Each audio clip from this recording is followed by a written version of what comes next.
तापी गोमाईच्या संगमावर वसलेलं दक्षिण काशी म्हणून ओळखलं जाणारं प्रकाशा गाव आज एका विचित्र संकटात सापडलंय. सणाचा दिवस, घरात पाहुणे, अंगणात सडा रांगोळीची तयारी. पण अचानक नळाची धार आटते. ग्रामस्थ बाहेर येऊन पाहतात तर गावात पाणी नाही. पण गावाबाहेर गोमाई नदीच्या पात्रात मात्र पाण्याचा महापूर आलाय. हा निसर्गाचा चमत्कार नाही, तर मानवी बेजबाबदारपणाचा कळस आहे.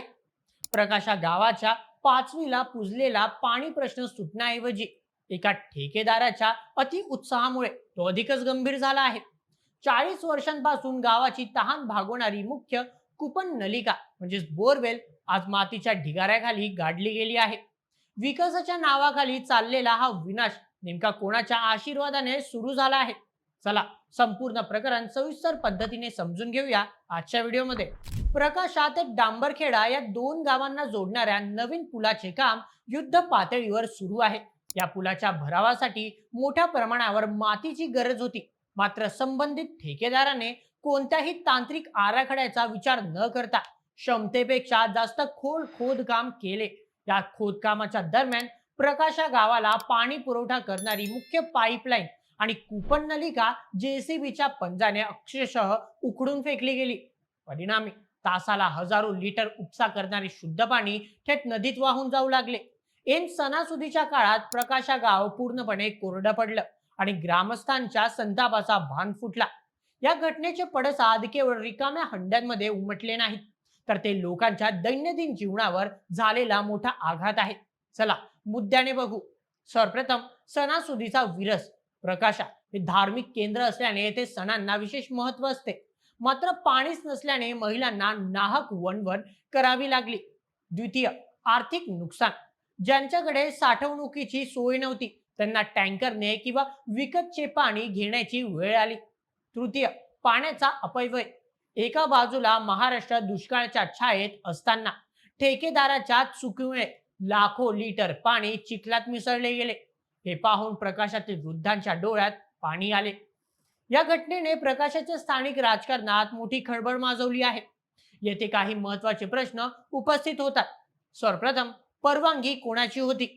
कूपन नलिकेच्या इतक्या जवळ खोदकाम करण्याची परवानगी रस्ते विकास महामंडळाच्या अधिकाऱ्यांनी कशी दिली? द्वितीय, ठेकेदाराचे वरदहस्त.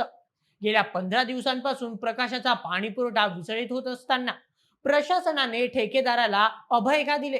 यामध्ये काही आर्थिक हित संबंध दडलेले आहेत का? तृतीय, नेत्यांची भूमिका. जिल्हा परिषदेचे माजी उपाध्यक्ष रामचंद्र पाटील यांनी आक्रमक पवित्रा घेत थेट जिल्हाधिकाऱ्यांशी संपर्क साधला. त्यांनी उपस्थित केलेला प्रश्न रास्त आहे. जर 40 वर्षांची संपत्ती एका दिवसात नष्ट होत असेल तर याला विकास म्हणायचे की विनाश? प्रकाशा विकास सोसायटीचे अध्यक्ष दिलीप पाटील, ग्रामपंचायत सदस्य प्रकाश ठाकरे आणि इतर स्थानिक नेत्यांनी या मुद्द्यावरून प्रशासनाला धारेवर धरले आहे. ग्रामपंचायतीला अंधारात ठेवून हे काम कसे सुरू होते, हा सवाल आता राजकीय वर्तुळात चर्चेचा विषय ठरत आहे. जेव्हा जनक्षोभ वाढला आणि प्रकरण राजकीय वळण घेऊ लागले तेव्हा शहाद्याचे तहसीलदार संभाजी पाटील यांनी स्वतः मैदानात उतरण्याचा निर्णय घेतला.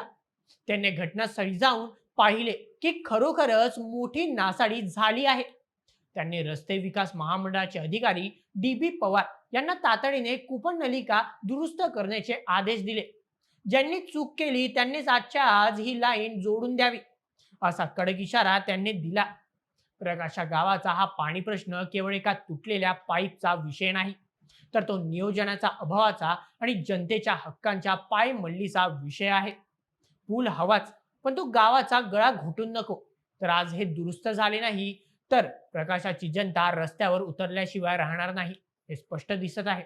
मित्रांनो, या संपूर्ण प्रकरणावर तुमचे काय मत मला कमेंटमध्ये नक्की सांगा आणि अशाच व्हिडिओसाठी सबस्क्राईब करा बोल्ड MH या यूट्यूब चॅनलला. धन्यवाद.